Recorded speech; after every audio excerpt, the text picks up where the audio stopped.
Certainly, we count it a joy to be here on today and to be before you and to inspire you and to encourage you to continue in terms of the pursuit of your dreams, your hopes and desires as entrepreneurs.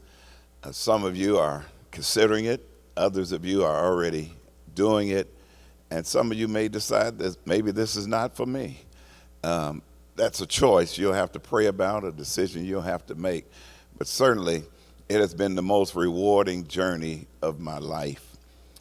And I want to begin with a word of prayer. Father God, we thank you now for this time, and we thank you for this opportunity to be able to share. We thank you, God, that iron sharpens iron. And God, we thank you for what you have birthed in the hearts and in the minds of these individuals present on today. And God, we pray your choice blessings upon them as they endeavor to do great things. God, we pray right now that you'll open doors of opportunities, you'll open windows of blessings. God, we pray that this time will be meaningful and that this time will be a blessing. In Jesus' name we pray, and we do say amen. Well, certainly I am happy to be here with you on today and to talk about my journey in terms of entrepreneurship. And certainly I'm excited to be with my good friend and brother, your pastor, the angel of this house, Dr. Matthew Watley. Give it up for him. This is an amazing church, an amazing campus. As we drove up on the campus today and I looked at all of the facilities and all that has come about, it took my mind all the way back to the very beginning of the church when it was in the business park. And from there to here is a tremendous testimony. And that's why this ministry is being celebrated all over the country for its growth and dynamic ministries. Give yourselves a great big hand clap of praise. Which also is another interesting point that I'd like to make from the very outset, and that is we have been taught recently that pastoring represents entrepreneurship. When we think about it, even though there are churches everywhere, no two churches are alike. Each pastor must figure out the business aspect of their ministry. And inasmuch as we are in the business of saving souls, we also have a responsibility to develop programs and ministries that help improve the lives of our parishioners. And because your pastor has put together this business incubator, is an indication that he's concerned about not only how you get to heaven, but how you live while you're here on earth. And that means a whole lot.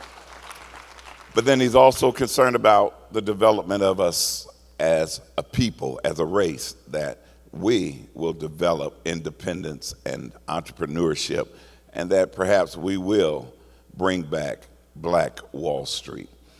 Amen.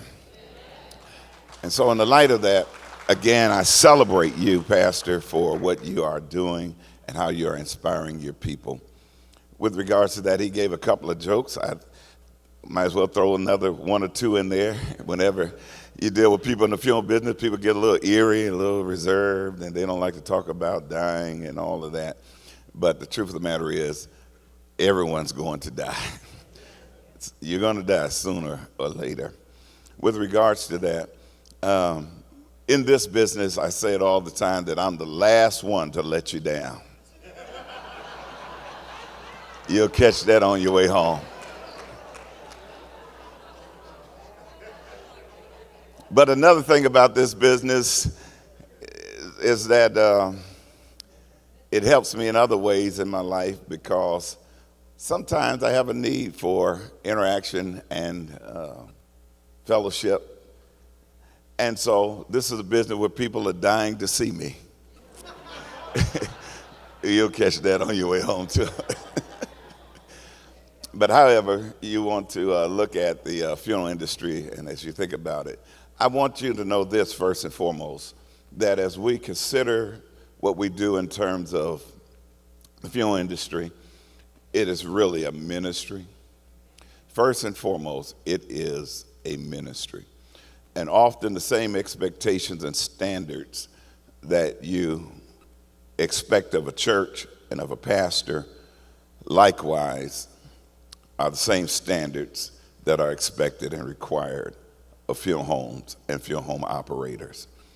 In particular, people are entrusting you with their loved ones, and not only are they entrusting you with their loved ones, but their hope and expectation is that you will help them put together a lasting, last memory of their loved one, which includes a whole lot of things, and that is capturing the essence of their lives, catching the reality of who they were, and how do you celebrate that, but also ensuring their appearance, that inasmuch as they may be dead, we want them to look as alive as possible.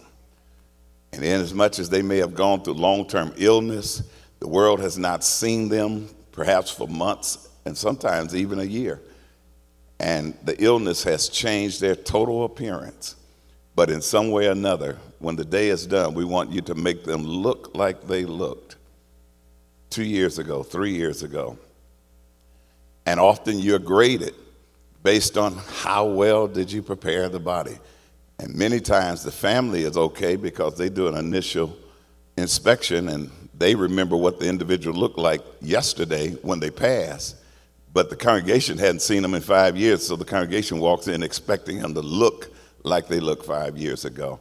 And sometimes your reputation rides on your ability to do your best to make them look like the public last remembered them.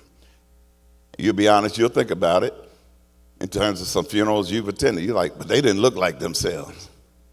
But you don't know what they've gone through and how long they've been sick. The family approved what they look like because the family is saying from where the funeral home started to where they are now, this is the best we could hope for. But then there are other things we've learned in the industry that helps. What's always interesting to me is we roll with whatever people want to do. And from time to time, we bury somebody that's 100 years old, but they want to put a teenage picture on the front of the obituary. And the embalmers are working from a picture. And so here's a picture of somebody 16 years old, but the remains are 100 years old. And so how do you set the features? How do you make a person look 16 when they're 100 years old? That's the challenge. But every business has its own challenge.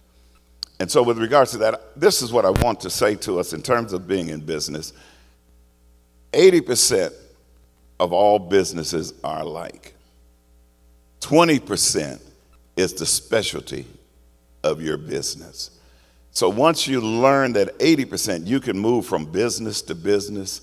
You can parlay your business from one thing into another. But it's that 20% that really makes the difference in terms of your business.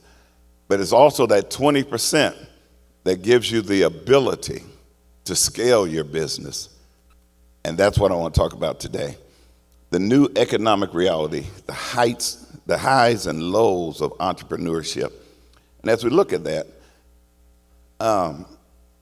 there's a slide I want to put up on the screen, 50th anniversary of Jaws. As we were looking at the 50th anniversary of Jaws, they were interviewing Steven Spielberg this week. And when they interviewed him, they asked the question about the movie and did he view it, has he watched it? Because it has been noted that he often does not watch his movies after he has finished directing the movies. Because as you deal with the movie industry, you'll realize that they film for days and days and days and weeks. But ultimately, they create 4 or 5 different beginnings, endings, and the like. And I've been on a movie review board before, and they're able to change the outcome of the movie because they've taped it 5 different ways.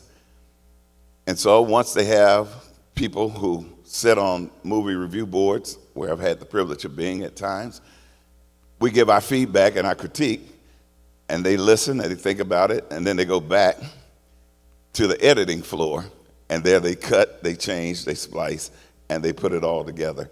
and they can change the outcome altogether. So in the light of that, Steven Spielberg said that he often does not watch his movies, but in the light of the 50th anniversary of Jaws, he said he decided that he would watch it and that he watched it alone. He said as he watched it alone, of course, it brought back a lot of thoughts to his mind. And he said, well, concerning this matter, what was it that you thought about most importantly? He said, well, it was my first movie, but also it was a make or break situation for me. Either I was going to be known as a director or I was going to fail. It was a make or break situation.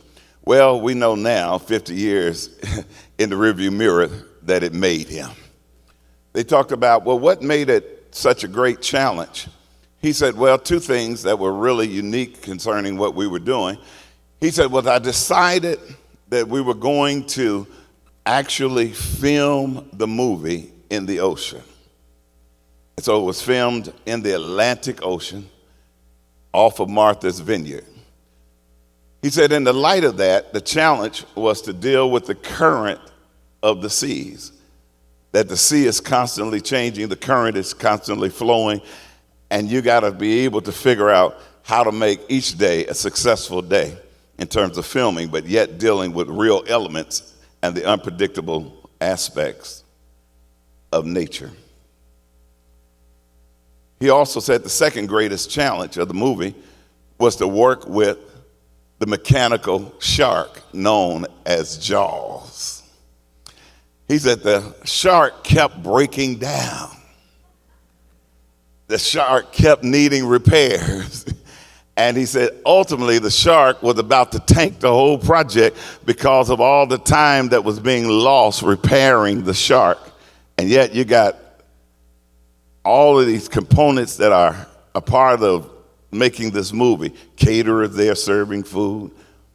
He's talking about the fact that they're the actors, film crew, and on and on and on. And so every time this mechanical shark breaks down, it creates a problem because nobody can work.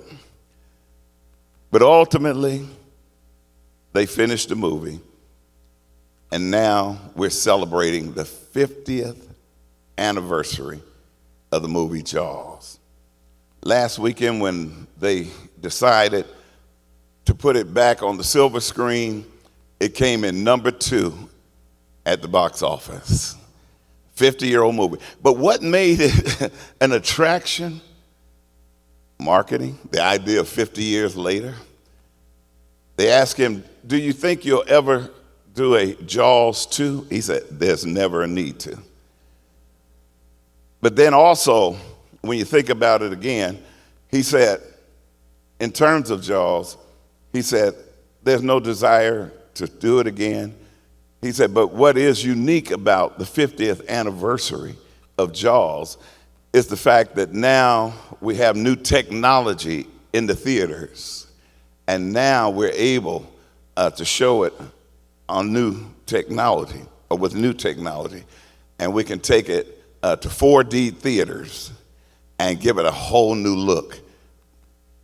And what that said to me is that every business, even if it's making a movie, it has its challenges. But the challenges can be dealt with because the reward is in learning how to master the challenges. And so the challenges for the movie Jaws was to do it in the ocean. But it added a dimension of reality. Dealing with the mechanical shark cost a lot of money, cost a lot of hardship, it caused a lot of setbacks, but they had to overcome it. But then when the movie's finished, you discover you're able now to show it on the silver screen, and then from the silver screen, you're able to make DVDs back in the day. Now you're able to live stream it, and you can put it on multiple platforms and now bring it back and say, what's different? What's different now is we're showing it in 4D technology. What that shows is that you can take something old and make it new. Being in business is not always a matter of doing something that's never been done before, but sometimes it's a matter of learning how to take something old and do it different, make it better, a better mousetrap.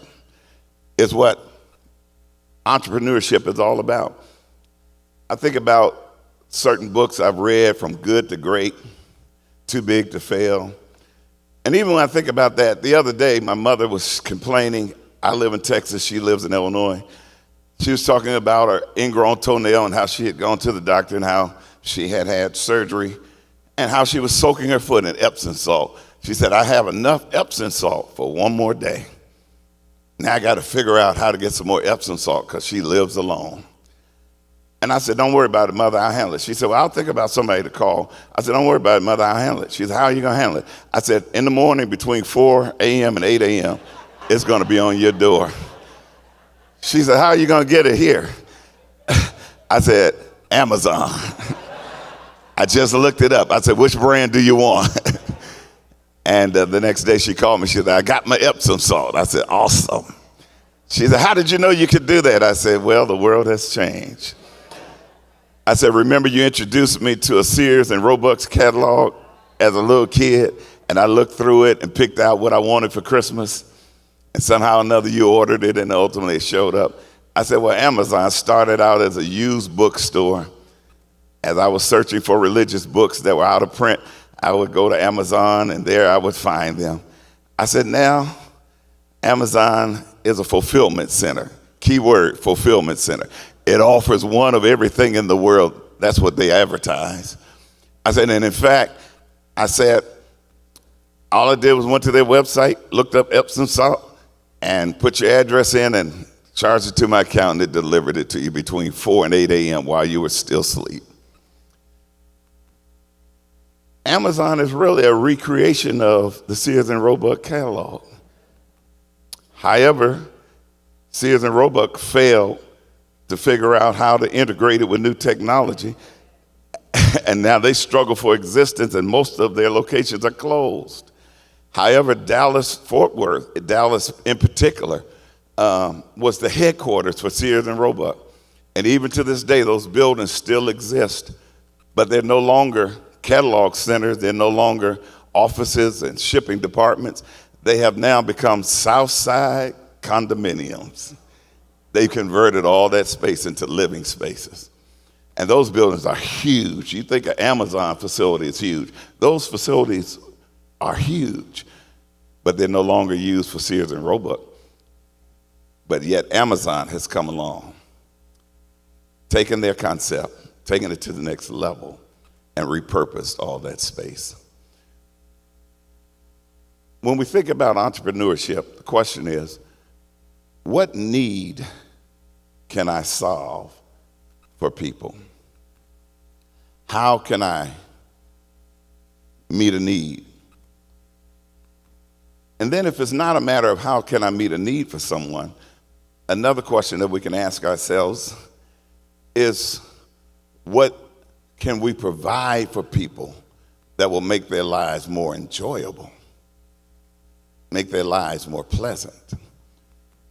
Or what can I provide that in one way or another, it convinces and persuades people to believe that this is worth investing in, worth me purchasing, worth me buying? And I think that's the question, or several of the questions we have to ask ourselves when we think about entrepreneurship. We don't just want to just start doing something just to be doing it, but we want to do something that's going to have a market and a demand. Learning how to figure that out, how to navigate the current as with Jaws, how to overcome the setbacks of a mechanical shark. When I think about my journey, my first introduction to entrepreneurship started as a child going to elementary school. An elementary school child. My father was managing dealerships at that time, automotive dealerships. He said he started in the wash bay and worked his way up to ultimately becoming the general manager of the dealership. My mother, she worked at night, and I had to get away to school. My father's best friend was a guy named Noble Dixon. He owned a sanitation route. In those days, and even in this day, in Illinois, trash removal is private industry. so you can own a trash truck. And so my father would take me to work with him at the dealership, and then Noble, on his way across town picking up trash, would pick me up at the dealership and then take me to school.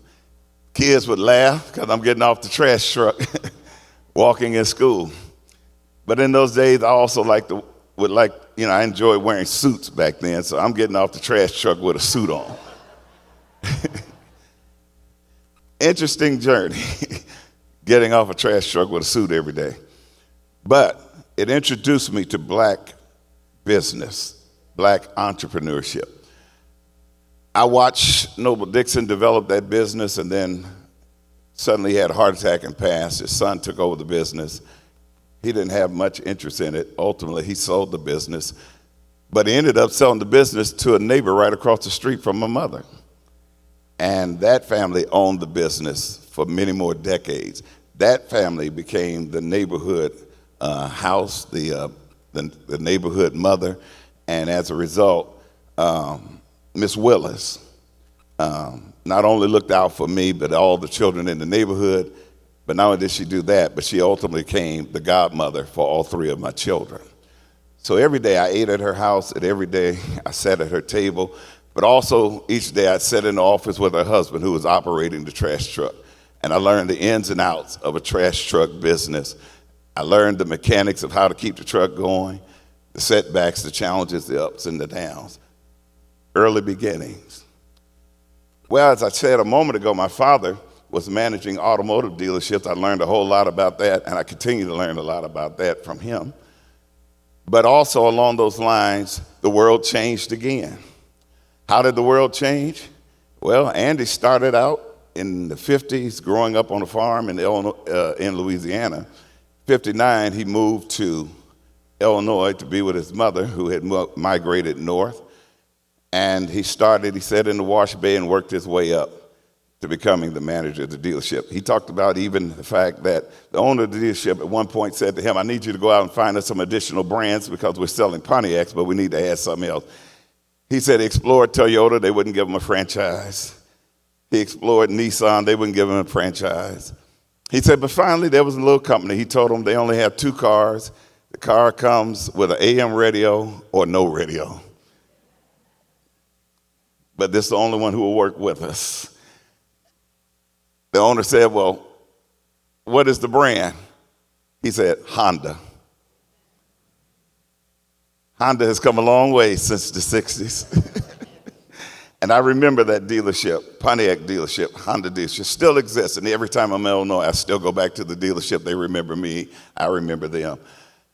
But I had a chance to see that business work and how it works and how the ins and outs of it comes together. And in the light of that, my father would say, in the automotive business, he said, it's not new car sales that excite us, it's used car sales. It's not car sales altogether, it's the service department. The money is made in used car sales. The money is made in the service department. Now you go to buy a car, they try to sell you a service contract to get you to buy in to coming back to them exclusively and to be committed to them, not to go to another Honda dealership or another Pontiac dealership, but let's come right back to this dealership. Well, also they came to discover something else, and this again deals with scaling, and I'm going somewhere with all this. Just stay with me for just a moment. And that is learning the ins and outs of your business. At one point, it was a focus on just selling cars. But after a while, as cars became more and more expensive, the dealership world came to discover that, we're sending a lot of money to the banks in terms of selling cars. We've been focused on just selling cars. But there's more to this thing than just selling cars. Somebody goes out and buys a $100,000 Cadillac Escalade. Somebody else spends $100,000 buying a starter home. $100,000 is $100,000 no matter what you're spending it on. So they had my father training a guy from the University of Illinois who was majoring in business. And as a result of that, my dad's story is this. He said that guy ultimately was given his position. The owner said, this is our new finance director. Because they discovered that $100,000 is $100,000, whether you're buying a house or whether you're buying a car. And so now we need somebody with a finance degree. because we don't just want to sell a car, but we want kickbacks from the bank.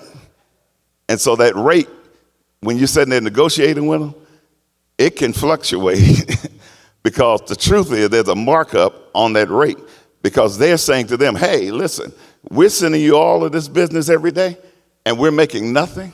All we're doing is selling the car. No, we want a part of the interest rate. And then you discover that other manufacturers go even further, and you end up with GMAC and Mercedes-Benz Finance, and they say, hey, let's forget it all together. We're going to keep all the people with good credit and finance them ourselves, and then the rest we'll kick out to banks and to credit unions. But no matter what, we're still going to make a percentage of the interest. So we're just negotiating the trade-in amount from a consumer standpoint. We're just negotiating what the new car price is going to be, but we don't realize that on the backside, there's interest rate that they're making money. We don't recognize that they sell us on a need that we may not have. You're leasing the car for 36 months, and then they're selling you paint protection. How many cars have you known to fade out in 36 months? Now they paint cars different, and they cover them with clear coat. So the truth of the matter is, you're paying $1,600, $1,500, $2,000. But what they're doing is learning how to scale their business to make more money. And then they look at your children, oh yeah, but you're gonna need interior protection too. So you buy that too. So now they're adding more money to the sale of the car. In the dealership world, I've learned also that what's on the showroom floor, people talk about, oh, I bought a brand new car fully loaded right off the showroom floor. What's on the showroom floor is the car that's been on the lot so long, has not moved. So now we got to trick it out and put it on the floor. By tricking it out, we add more money to the value of it because we lost all the money because the car is sitting there on a floor plan and you're paying interest on it while it's sitting on your lot. So the lot manager says, this car been here 90 days, been here too long, it's got to go. We ate up all the profit. So we got to fix it up, put it on the showroom floor. People will see it, and then they'll be excited. They'll buy it and walk out and tell their friend, oh, I bought it right off the showroom floor. Duh, that's the car that wouldn't sell. That's enough about the car world. Every business has its certain nuances, ins and outs of what it does. And so one of the things that inspired me most is I came across a book one time entitled The Miseducation of the Negro. The Miseducation of the Negro by Carter G. Woodson, written over 100 years ago. But he talks about the fact that often we tell people, go to school, get you an education, and then go to work for somebody else. He said, often we look down on certain professions and we celebrate others. He said, but we fail to understand the main objective, and that is entrepreneurship. And he goes on to explain that you can get a medical degree, but then you still depend on somebody else to hire you to work in their hospital. He said, that's miseducation. He said, we despise the trash man. That goes right back to my first slide, right?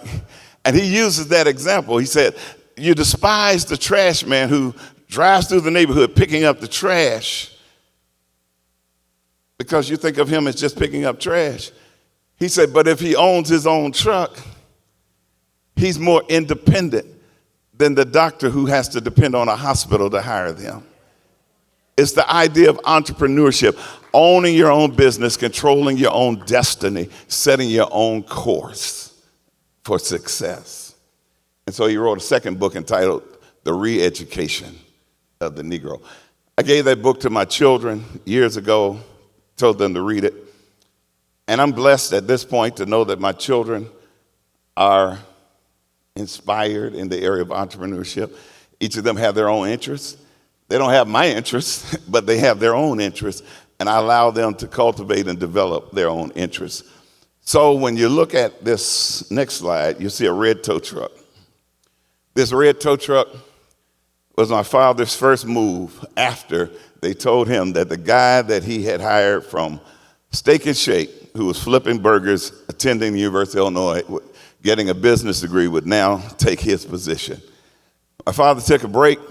We went to Louisiana, hung out for about a month, and then when we pulled back up in Illinois, we pulled up at the Buick dealership. I'll never forget that day. We got out of that Pontiac Bonneville, got into that Buick, drove home. My father walks into the house.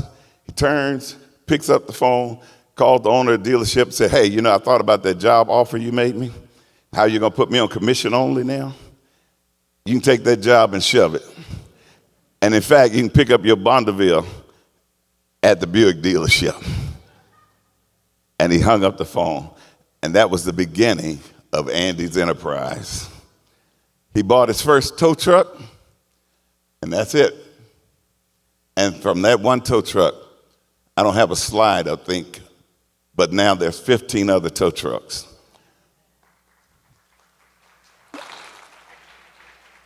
That was my introduction. But also, he started out, as he said, in the wash bay at the dealership. And in that wash bay, he learned to detail cars.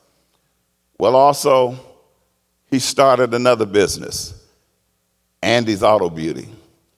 Services 19 dealerships in the area, doing new and used make-ready for cars. Property in which he owns is right next door to the Chevrolet dealership. So they send all their cars right next door to get them prepared, new and used. No interest really to do cars off the street because everything is being done professionally. In the light of that business has continued to grow. He taps back into his other interests, selling cars, and so now he develops a used car lot.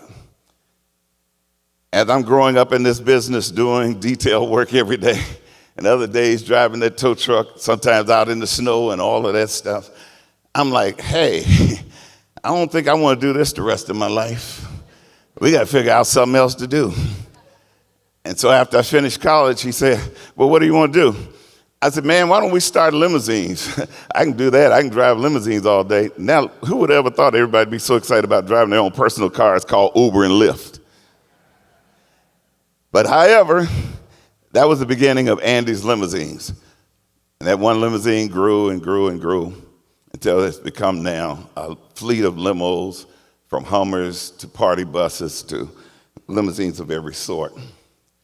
Then it continued to grow until it became hearses. You see where I'm going? In terms of the funeral home business, when you first start up, you may not be able to afford a hearse. You may not be able to afford a limousine. And I hear you saying, really? Well, no, that's a way in which you save money, because you only need a limousine on the day of a funeral. And so when you start out, if you only got one body and one case, one family a week, to buy a limousine at $250,000, $15,000 a year annual insurance, you get two of them and get you a couple of hearses, you had $1 million worth of expense. However, if you discover that in every city there's a hearse barn and a limousine barn or a place that rents professional vehicles, now, guess what? You pay $350 per car per service. You mark it up $450 on your contract. You have no investment, but you get a brand new limousine, a brand new hearse every time you have a funeral, and you look great. That's how you scale in the funeral home business, until you get to a place that you can justify the investment in your own fleet. And so in the light of that, my father's business has now become a number of things. He still does professional detail, still does towing, he does limousines, he does hearses. He provides hearses for the various funeral homes in town, black and white alike. There's a black fleet, a white fleet. He has his own used car sales. A few other businesses I won't talk about in the nightclub world, but anyway, moving along, you learn. And so I had no idea that the word Andy's Enterprise would encompass a whole lot of stuff. Did I say weed farm? I mean, moving right along. Andy's not a preacher. People ask me all the time, is your dad a pastor? No. Is he a preacher? I said, far from it. But however, I learned a whole lot as a result of Andy's Enterprise. I didn't seek it, but it sought me. Well, from that, I know your pastor really wants me to get to this business of funerals, so I'll talk about that. The why of entrepreneurship. How did I end up at funerals? I don't know. In fact, I'm scared of the dead. I'm scared of dead people. When I was called to preach, I told God, listen, I'm not with this. I said, they're going to bring dead people to my church. They're going to leave them there. I don't want to deal with all that. But here I am 45 years later in the funeral business. How did I get there? God has a way of doing things. In 1959, my father moved from Louisiana to Illinois. But also, in 1983, I was being installed as pastor of my first church.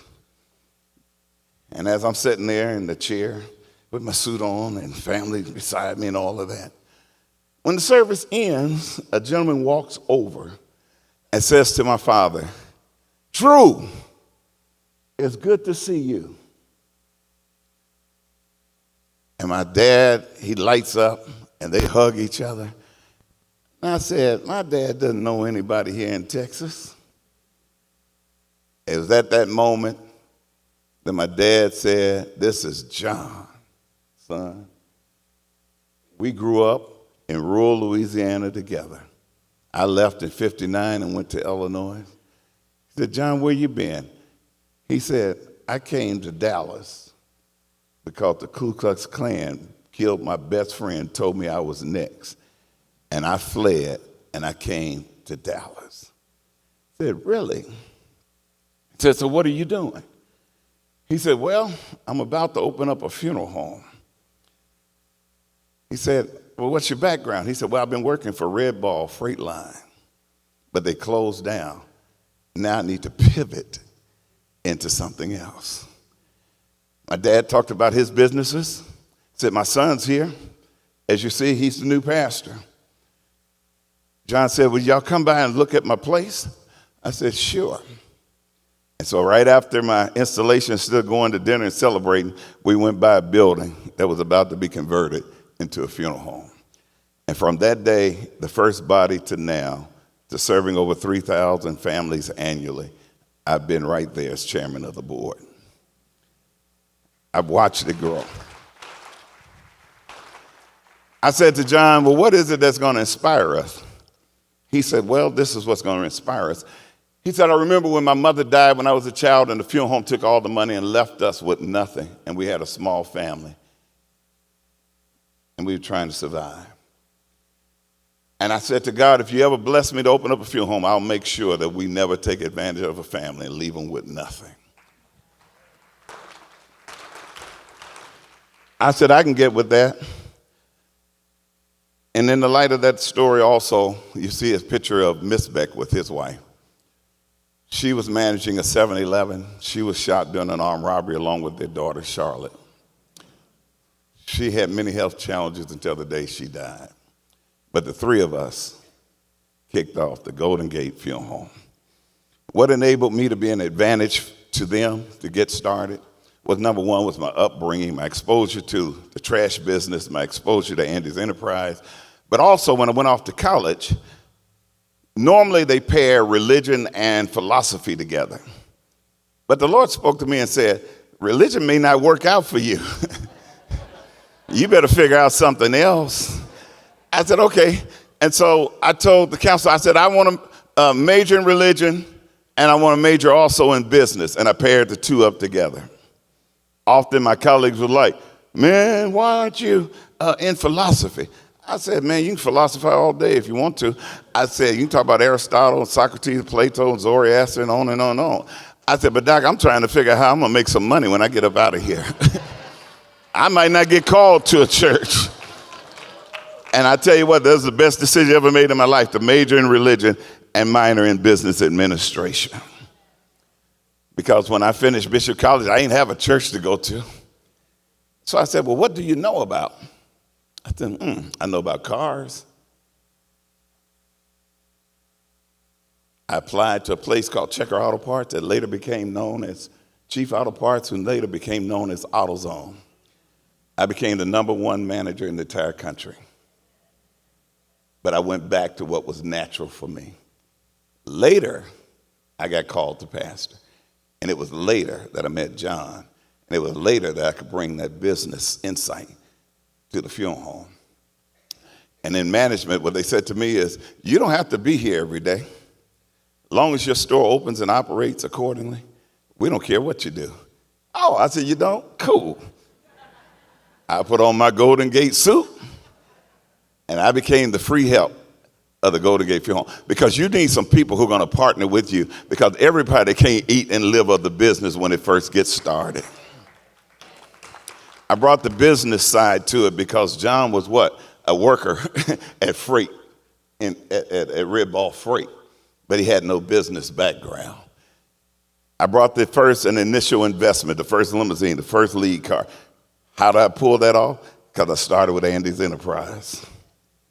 And so in the light of that, I told you how funeral homes can lease cars or rent per day as needed. Well, that's my business. I started a limousine business in Dallas, got my own cars, and then who did I lease to? Golden Gate Funeral Home. Who was I helping start? Golden Gate Funeral Home. Who was I being a part of? So again, learning how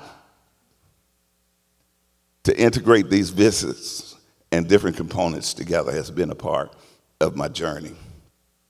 We've seen the business grow from 1 location to 2 locations to 3 locations to over 130 employees. But I also seen my church grow from 1 location to 2 locations to 3 locations to as much as 100 employees. How do I go to sleep at night?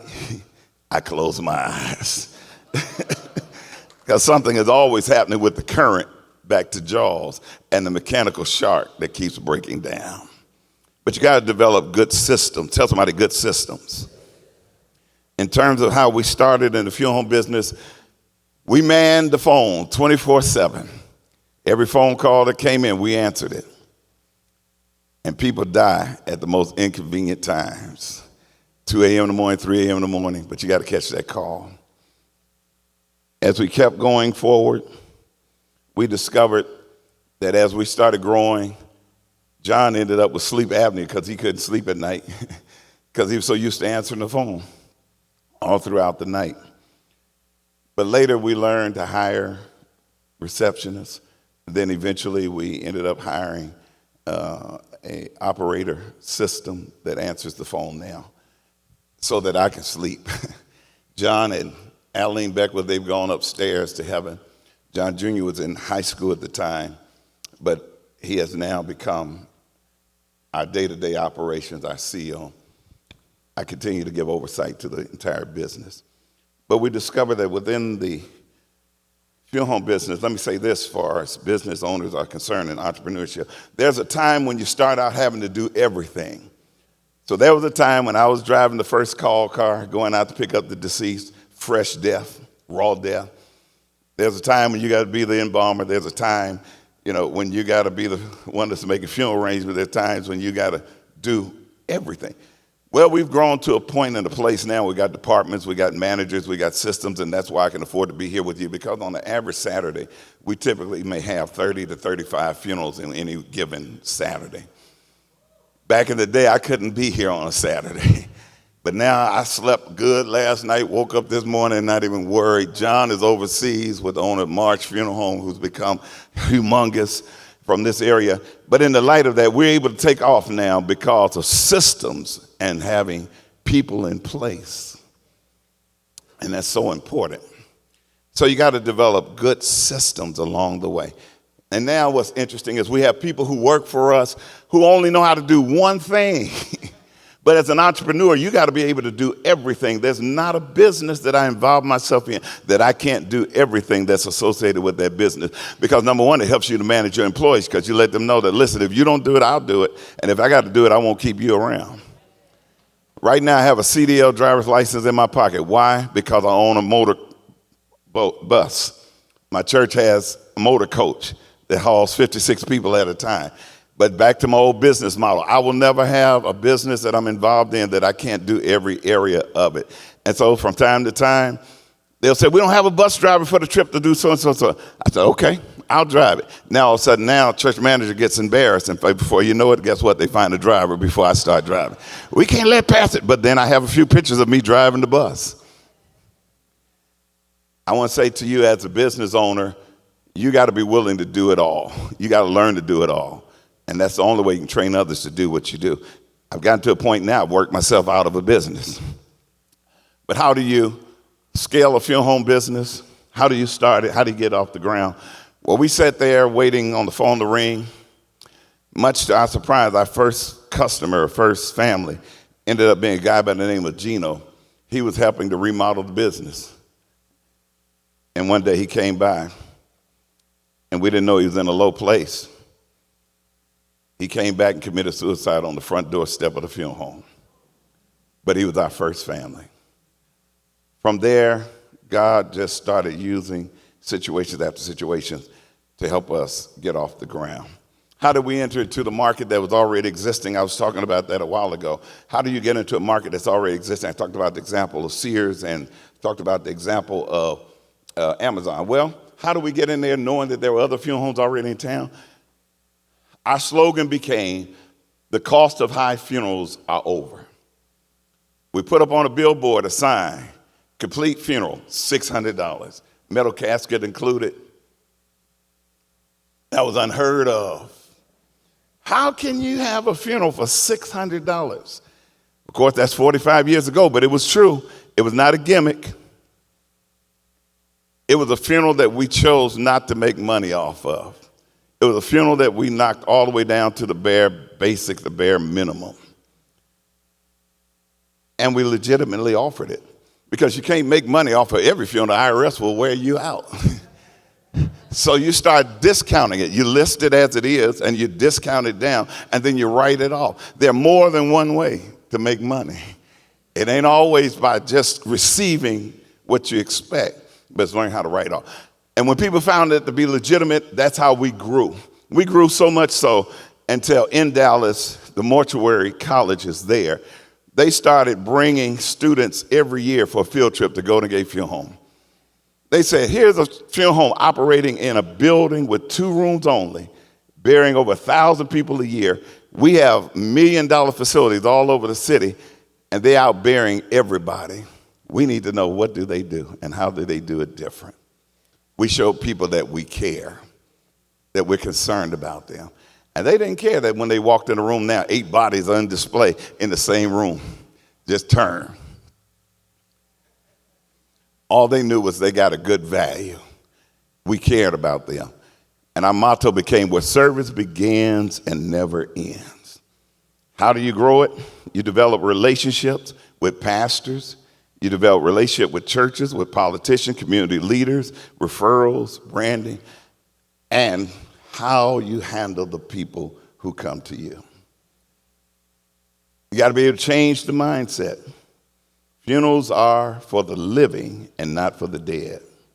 It's about helping the family, changing the focus from death to living. And as we have sought to do that, I'm going to hunk it off because I know I've been up a while, but I just want to really talk about that for a moment. Funerals are for the living and not for the dead. So again, my job is to help you have a lasting last memory of your loved one, to minister to you in your time of crisis. When you can't make a sound decision for yourself, I need to help you make that decision. What did your loved one enjoy? They love the Dallas Cowboys. Okay, I tell you what, we can put a wrap on the casket and make it look like the Cowboys. We can put them in cowboy paraphernalia. We can do a cowboy program. We can show pictures of them at the Cowboys game on the screen, and on and on. That's how we started doing custom funerals. A third of our business became custom funerals, custom designs, specialty funerals. So much so that TLC ultimately offered us a contract, 3-year season. They did 3 seasons of taping best funerals ever. Families were quickly signing up saying, we want to have a traditional funeral for our family or for our loved one, but then we also want to do a themed funeral. And so TLC paid for it. So we actually had real funerals.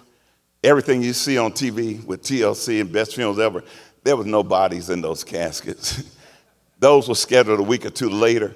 But the families actually came back and enjoyed the fact that we could remember their loved one. Baby back ribs, my baby back ribs, you remember that one if you've seen any of them?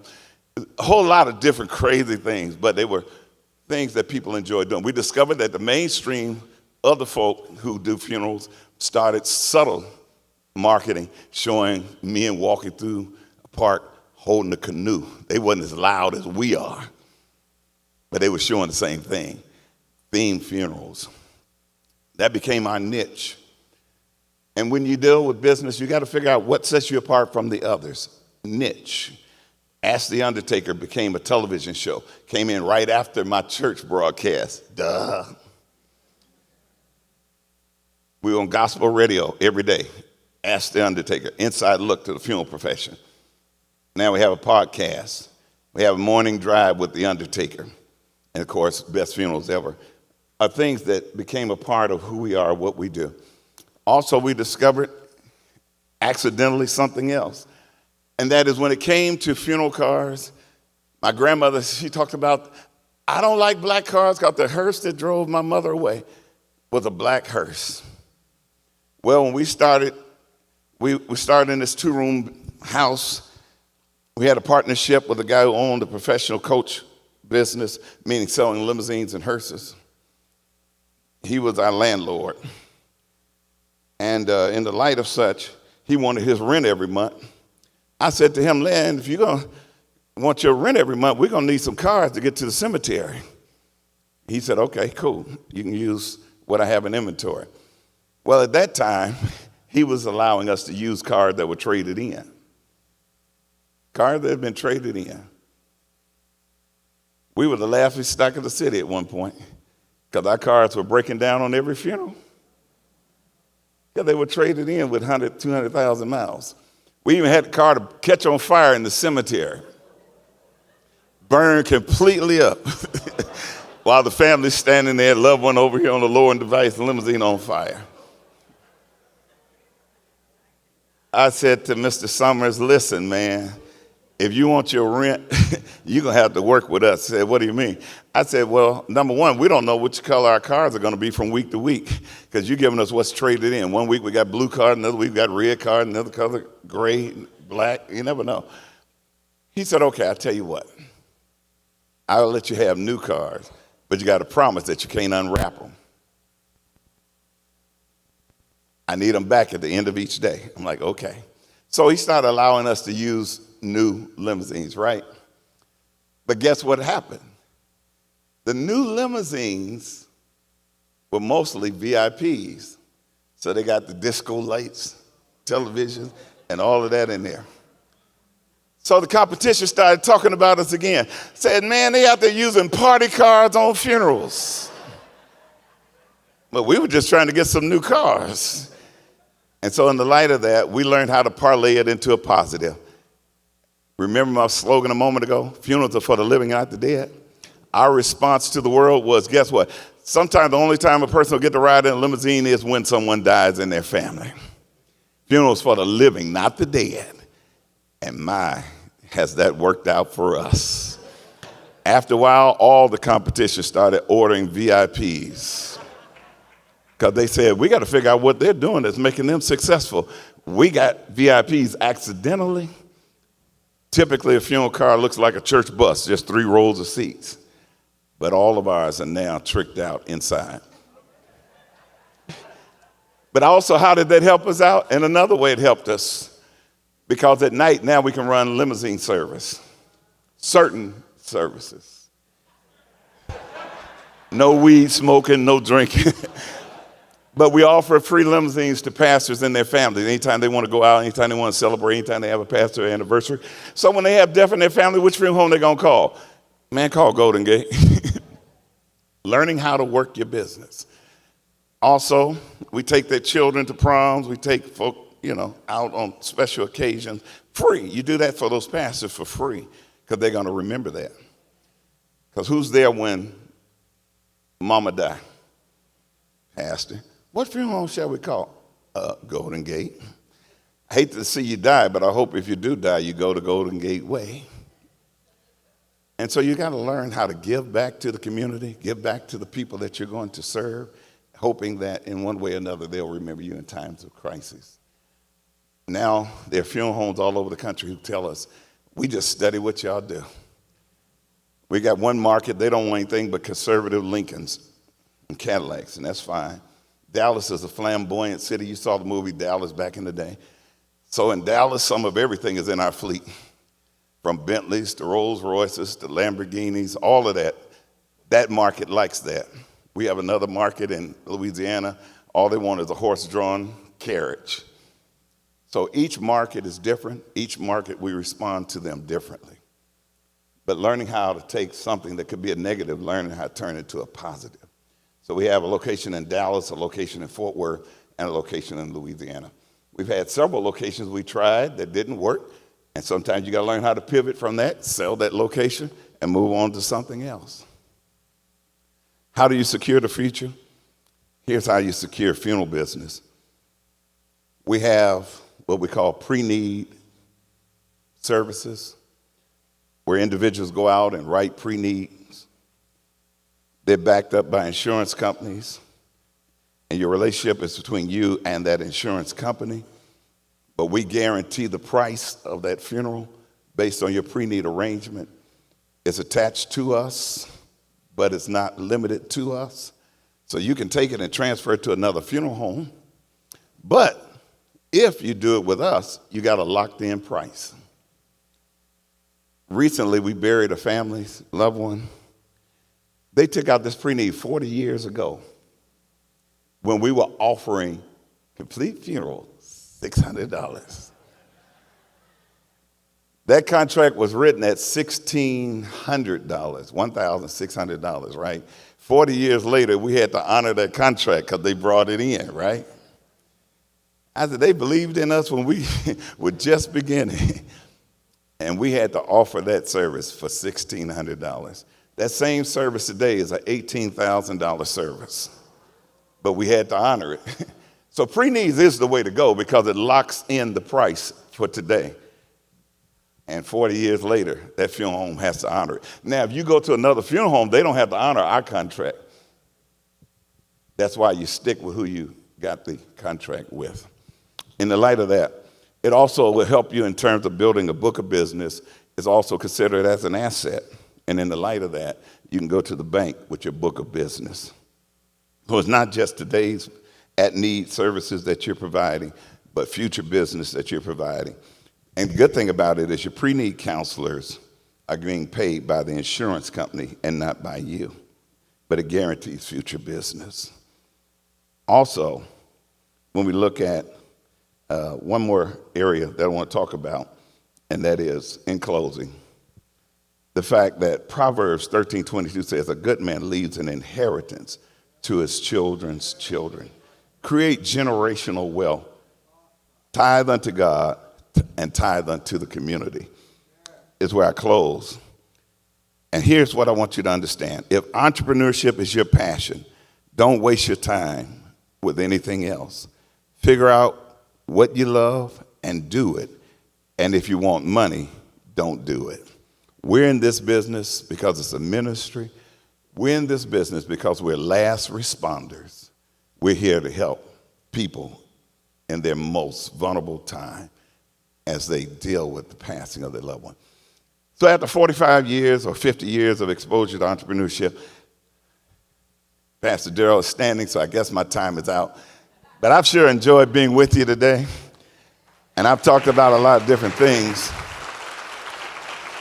But I want to suggest to you that if you're going to be an entrepreneur, you got to be committed to working hard. You got to be committed to long hours. And you got to be committed to the customer in which you serve. Some people talk about, I won't go in business. I'm tired of being bossed around. Listen, your customer becomes your boss. You got a bad attitude, you won't be in business long.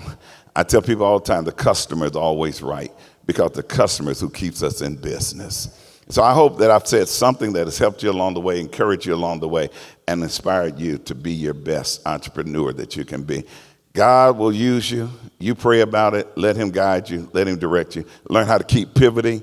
Learn how to keep shifting. Learn how to keep changing. Every day, John Sr. would say to me, Reb, do you have a new program?